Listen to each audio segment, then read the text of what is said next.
한국의 뭐 춘향전부터 보고 그다음에 한국 옛날 이 문학 작품들 많이 읽고 한국 역사 그것도 아주 고대사 이런 데 관심이 있고 가야사로 박사학위까지도 다 이해가 되는데 오늘날 한국 현재의 모습에 대해서 사회과학적으로 또 관심을 갖고 이렇게 시작한 건 언제부터인 거예요? 그러니까 예를 들어서는 제가 있었던 대학에 저는 외국어 대학, 단과 대학에 있었지만은 체대도 있었습니다. 네. 그래서 일부 체대 학생들을 만나고 이야기 듣게 됐는데 매주 맞고 산다. 그러니까 선배들이 이제는 기합하자면은 군기를 잡는다고 해서 90년대 말인데도 요즘도 크게 달라졌다고 보신다면 조금 오판일 겁니다. 어쨌든 체육대학 학생들이 선배들한테 기합받는다는 소리를 듣고 예, 근데 문제는 이분들이 저한테 그런 이야기 했을 때 그게 당연치사인 것처럼 그냥 당연히 우리는 풍습이 그런 거다. 그게 그냥 큰 삶일 뿐이다. 그게 뭐라 그럴까 비존산적인 일이라는 의식이 거의 없었던 것 같기도 합니다. 그냥 그저 그게 우리 문화다. 그게 문화 담론으로 그때 받아들여진 것 같은데 제가 그거 보고 왜 그렇게 됐는가. 저는 일단은 이렇게 대학 문화가 군사화되고 폭력화된 이유가 뭔지 그냥 궁금해졌습니다. 아무래도 이거는 치료하자면은 병의 기본을 알아야 하니까 뭐 그렇게 뭐 하다 보면 또 그런 궁금증에서 한국의 현대사까지를 쭉 파게 되신 거군요. 네. 블라디미르 미하일로비치 티오노프 이게 본명이셨지 않습니까? 네, 그렇습니다. 그 부모님이나 형제들은 지금 박노자 교수를 뭐라고 표현하십니까? 글쎄, 뭐 솔직히 얘기하면은 잘 갔다, 잘 떠났다라고들 많이 이야기하죠. 요즘 그래요? 러시아 안에서는 자유롭게 발언하기가 조금 어려운 부분이 많기 때문에 네네. 또 거기에서는 예컨대는 군대 비판한다든가 이러다가는 또 다른 종류의 문제가 생길 수 있으니까요. 러시아가 그러니까 소련이 해체되고 자본주의를 도입하고 뭐 좀 민주주의도 되는 것 같더니 아니에요. 요새는 또. 예, 그러니까 자본주의 세계 체제 주변부에서는 자본주의는 민주적 형태로 거의 발전되지는 못합니다. 러시아에서 지금은 자본 축적 단계, 기초 축적 단계를 이제 거쳐서 독점 자본주의로 가고 있는 중인데 예. 사실은 자본주의 체제 유지를 위해서 거기에 자본가들한테 이런 독재가 거의 필수적인 것 같기도 합니다. 그렇지 않고서는 자본주의에 피해보는 다수의 분노라든가 불만을 억제하기가 힘든 것이죠. 그래서 어떻게 보면은 그런 자본주의로서는 독재가 거의 필수적인 것 같기도 해요. 우리가 박정희 독재 체제 아래에서 재벌과 독점 그 권력, 정치 권력 사이의 결탁으로 급속한 자본 축적을 해낸 것처럼 거기에서도 지금 러시아가 바로 우리의 60, 70년대 시기다. 그런 건가요? 그렇게 볼만한 그 여지도 많지만 또 차이점이라면 소련으로부터 물려받은 복지체제 같은 것이 아직은 완전히 해체되지 않았다는 겁니다. 그렇게 해서 민심의 이반을 막기도 하지요. 그러니까 가난한 사람들한테 그래도 뭔가를 던져주고 그 노후 생활자들한테 연금을 주고 아직까지는 절반 정도의 대학생들이 무상 교육을 받고 있죠. 러시아가? 네, 아직까지도요. 그리고 제 어머니가 이제 계속 거기서 살고 계시는데 병원 갈 때 돈을 낼 건 없습니다. 그러니까 그렇게 해서 민심을 관리하면서 또 일단 독재 체제 하에서 독점 자본주의 체제를 강화해 나가고 있는 셈입니다. 또 그런가 하면 구소련의 전체주의 체제에서의 강력한 국가 권력, 그 뭐 군, 또 뭐 경찰, 뭐 그 강력한 그 제도적 권력의 힘은 또 유지됐을 거 아닙니까? 그러니까 50년대에는 어느 정도 사유화 됐다가 권력의 사조직화, 사유화 현상이 일어났다가 그게 준한 집권화가 다시 이루어져서 지금 같은 경우에는 거의 일사불량한 준한 집권적 권위주의 체제가 다시 출현됐다고는 볼 수 있습니다. 간단히 말하면 독재 체제죠. 그게. 네, 그렇습니다. 네. 그런 러시아에서는 오히려 발언의 자유가 없고 한국은 그래도 거기까지는 갔네요. 발언의 자유는 있지만 그 다음에는 책임질 자유도 무한합니다. 네, 물론 그렇죠. 발언을 하면은 국립대학에 있기가 힘들겠죠. 아마도. 그러니까 요즘 인터넷이라든가 언론 그 정보 환경이 바뀌어서 사적인 발언의 가능성이 커졌지만 공석에서의 발언을 거기에서는 아주 철저하게 통제합니다. 네, 네. 어떠세요? 어려우신 시절 이 사회주의 체제인 소련에서 태어나서 사회주의 체제를 경험하고 살으셨고 또 사회주의 체제가 무너지면서 자본주의적 요소가 막 도입되는 러시아도 경험하셨고 그죠? 네. 또 세계에서 가장 뭐 복지적인 의미에서는 앞서가 있다고 하는 부쿠라파의 노르웨이 모델 그 사회에 지금 살고 계시고 네. 그러면서 또 한국을 바라보고 계시잖아요. 네. 비교 사회학이 저절로 되는 거 아닙니까? 네, 그런 이점이 있다고 그죠? 볼 수가 있는 것이죠. 예. 그러니까 제가 사실 어떻게 보면 여러 가지 자본주의 모델들을 다 보신 거잖아요. 본 셈인데 그렇게 해서 그것을 배경으로 해서 한국을 본다면은 모전의 특징, 뭔가 특별한 것이 이제는 좀 어느 정도 구별되어지는 것 같긴 그게 합니다. 뭡니까? 한국의 특징이 어떤 거예요? 그 한국의 특징이 산업화, 한국은 고도로 산업화된 사회입니다. 네. 그리고는 국가 권력이 고도로 발전되고 행정력이 굉장히 좋은 나라입니다. 예. 거의 지금은 예컨대는 표창장 수사라든가 이런 것을 다 치밀하게 그러니까 해당 인물들의 모든 친구들을 다 소환해서 조사하는 거 봐도 뭐든지 그렇게 할 수 있는 시스템과 체제가 돼 있는 행정력이 거죠. 엄청나죠. 그렇죠. 그러니까 모두들이 일거수일투족을 정확히 감시할 수 있는 완벽한 행정력을 가진 국가죠. 그러니까 초현대적인 국가죠. 게다가 또 IT 문명이 결합돼가지고 거기에. 그렇죠. 예, 그런데 일면으로는 한국은 여전히 복지 제도의 미발달이 다른 산업화된 국가에 비해서는 훨씬 심각하다 할 수 있고요. 네. 여전히 자본 축적의 원천으로 임금 착취가 상당한 위치를 차지하는 것이 특징이라 할 수 있습니다. 네. 그러니까 우리가 산업 경쟁력, 수출 경쟁력 그런 이야기 자주 하는데 네. 한국이 주된 수출 경쟁력 기술력이라든가 이런 것도 있지만 싸게 만들어서 판다.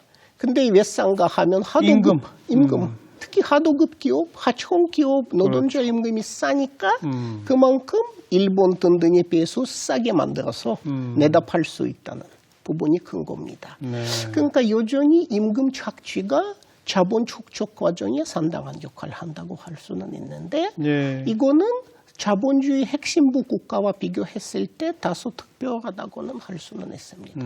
근데 우리는 이미 산업화의 정도가 자본주의 핵심 국가하고 비교할 수준 정도까지로 가고 있는데, 그죠? 네, 그거 거의 핵심부 됐다고 볼 그렇죠. 수는 있습니다. 그러니까 산업화의 정도는 그런데 네. 다른 나라들하고 비교해 볼 때는 노동자, 복지 이 대목이 비어 있더라. 그렇죠. 그러니까 복지라는 것이 사회학적으로 얘기한 사회 임금이 아니지 않습니까? 네, 네. 사회 임금이 비교적으로 낮고 노동자 임금도 낮고. 핵심부 국가에 비해서 다소 낮고 노동 시간이 길고 그러니까 노동자한테 빼앗겨지는 잉여 가치가 비교적으로 크다는 겁니다. 국가가 재분배해서 나눠지는 잉여 가치보다 네. 자본이 빼앗아서 네. 축적하는 잉여 가치가 좀 더 크다는 겁니다. 네. 네. 한국의 강점과 약점을 놓고 보면 약점은 역시 노동, 복지 이쪽이다. 노동, 이거네요. 복지, 재분배죠. 그러니까 국가 재분배 기능이 미발달된 부분이 상당히 큰 거고요. 네, 네. 그리고 재분배 기능이 미발달된 만큼은 내수보다 수출 수출에 위주. 더 의존해야 그렇죠. 하고 네. 수출 의존 비율이 대단히 높은 만큼은 외부 타격받기가 쉽습니다. 그렇죠. 머지않아 아마도 새로운 공허만이 올 것 같기도 한데요. 지금은 세계 체제의 역학으로 봐서는 새로운 세계 공허만이 올 조짐들이 조금 보이는데 네, 네. 이 경우에는 한국이 받을 타격이 심히 우려됩니다. 워낙 크죠.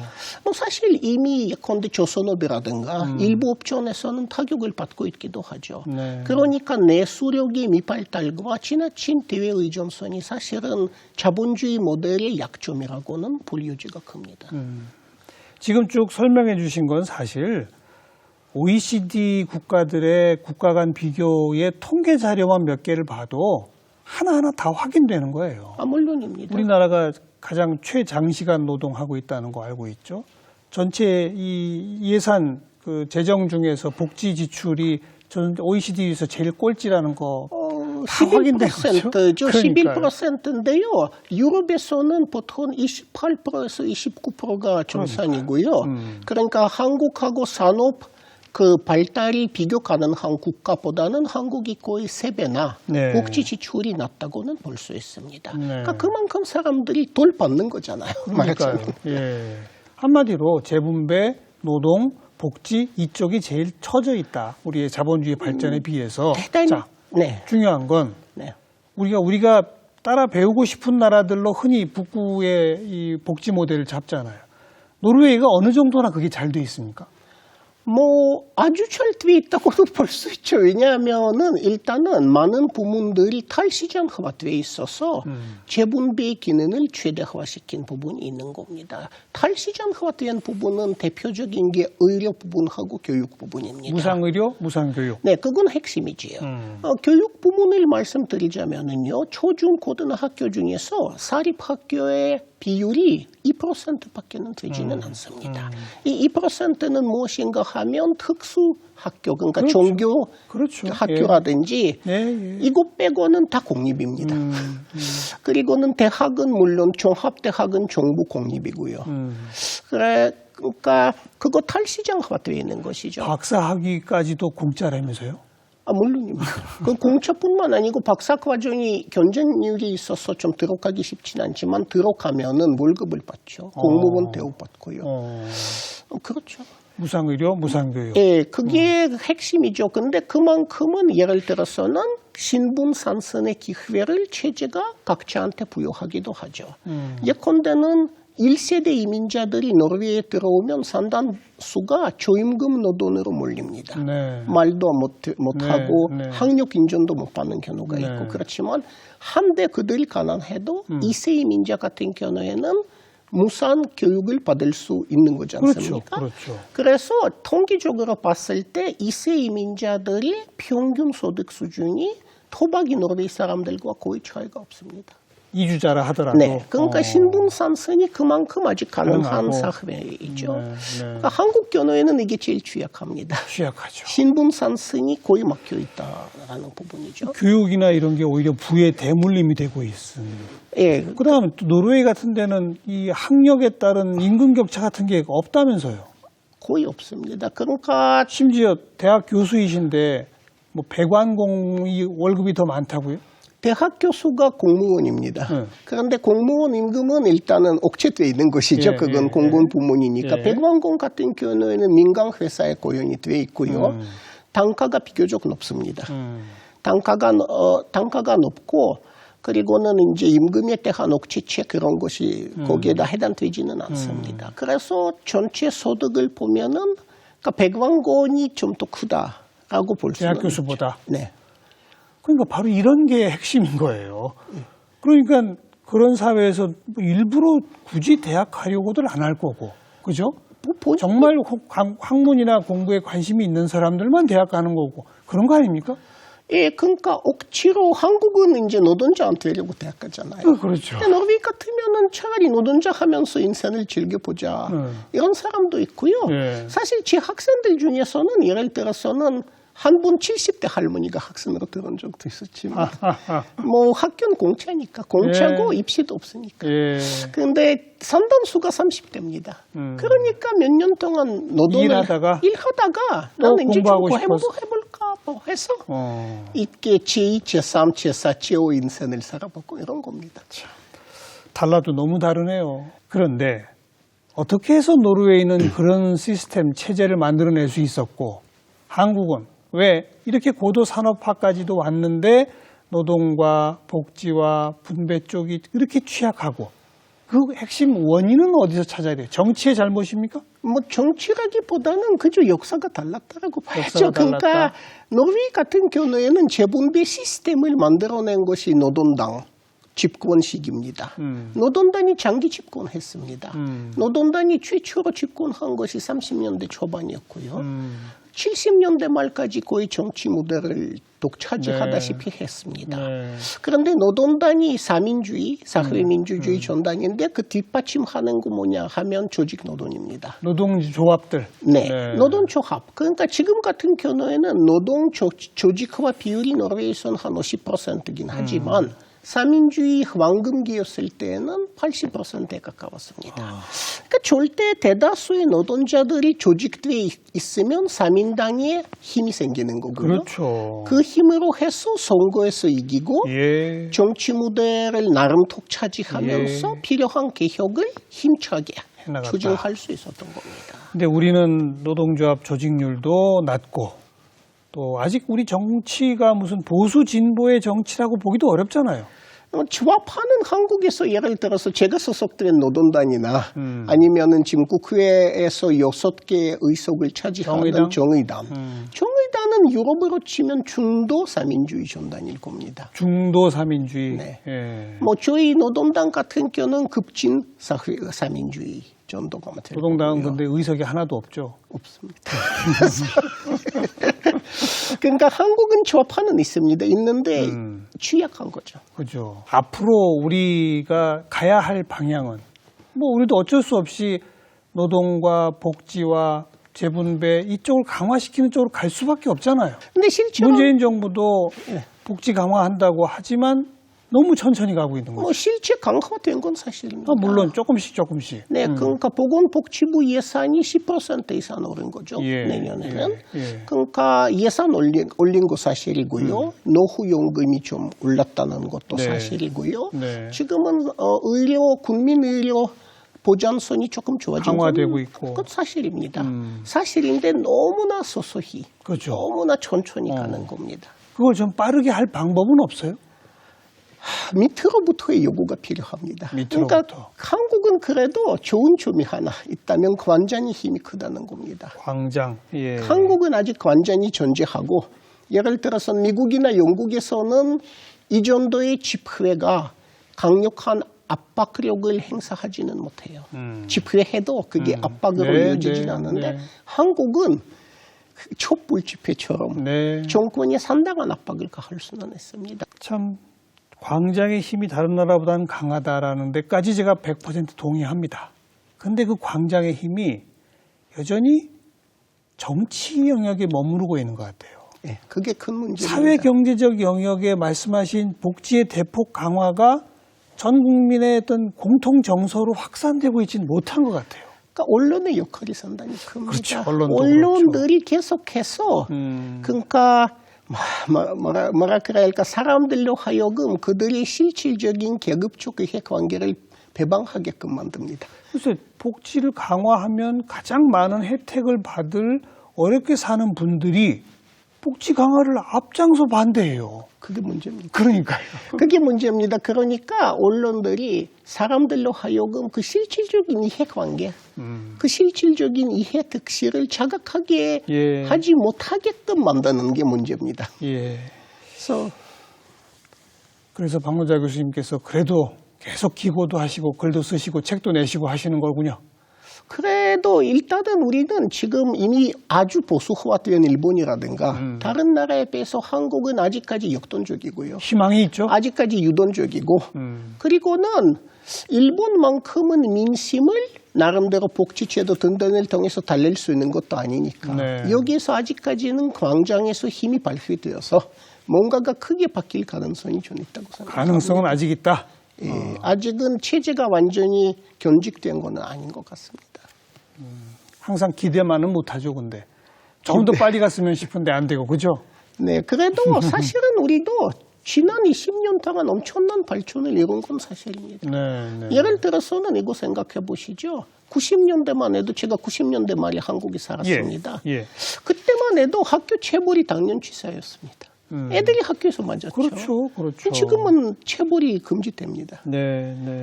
그러니까 여러 가지 발전이 이루어진 건 사실입니다. 상당히 급속하게 이루어진 건 사실입니다. 그래도 조금 더 빠르게 갈 수 있도록 우리 국민들이 어떤 뭔가 의식을 일깨우고 그리고 광장에 힘을 발휘하고 밑에서부터 요구가 있어야 정치를 변화시킬 수 있고 그 얘기로군요. 천자본이 스스로 그 권익을 내놓지는 않습니다. 그렇죠. 스스로 특권을 내놓는 사람 아무도 없습니다. 기득권인데. 그렇죠. 기득권을 포기하는 사람은 이 세상에 아무도 없습니다. 포기하게끔 만들지 않으면 말이죠. 네. 마지막 질문이 될 텐데 뭐 이렇게 그동안 살아오신 과정, 또 한국 사회에 관심을 갖게 된 것, 또 비교 사회학적으로 한국이 어떻게 좀 갔으면 좋겠다라고 하는 본인의 어떤 그 방향성 속에서 글도 쓰시고 하는 얘기까지 쭉 왔습니다. 근데 불교에 관한 글은 또 뭡니까?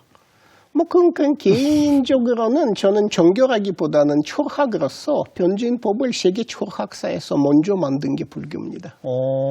불교는 변진법적이죠. 그런가요? 예, 그렇죠. 불교에서는 개인이 획타를 이제 이루어 나가려는 과정을 이제 불교가 다루는데 네. 또 동시에 개인이란 건 없습니다. 자손이 없는 거죠. 나 독립된 나라는 게 없고요. 모든 나들이 다 서로 연결되어 있습니다. 서로 연결되어 있으면서도 또 똑같지는 않습니다. 다 달라요. 불교는 굉장히 변진법적입니다. 보통 색즉시공, 공즉시색 이렇게 말하는 그것도 변진법입니까? 그게 바로 변진법입니다. 그런 거죠? 그러니까 공, 절대와 색, 물질. 절대와 물질이 둘이면서도 하나고 하나이면서도 둘입니다. 사실 예컨대 한국에서 자라나서 삼는 원효 철학이야말로 이와 같은 변진법을 그 기반으로 합니다. 그러니까 그런 의미에서는 되게 매력적이죠. 그리고 불교는 변진법적인 철학뿐만 아니고 실천을 간주하기도 하고 실천. 네. 계율을 간주하기도 하고 네. 어떻게 보면 인간이 개인과 사회가 윤리적으로 살아가는 방법을 알려주기도 하고 인간은 아집이 무한하거든요. 그래서 아집을 극복하게끔 만들어주기도 하죠. 불교를 공부하시고 본인 스스로도 해탈의 길을 향해 실천하고 계신가요? 그건 못하고요. 저도 아집이 그런데 이제 불교에서는 아르마리 지식이라는 것이 그다지 꼭 좋은 것만은 아닙니다. 그것도 산대화돼야 되는데 네. 저같이 이렇게 책산 물림들이 그건 산대화 못해서 탈이죠.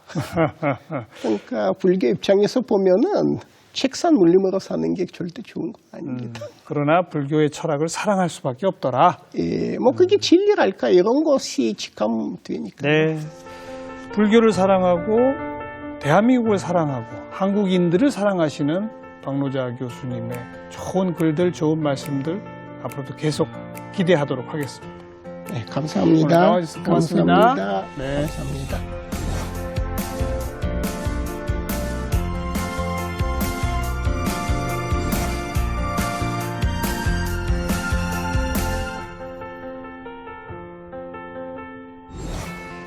우리 한국 사회가 다른 나라에 비해서 어떤 특징을 가지고 있는지, 어디로 가야 하는지, 글쎄요.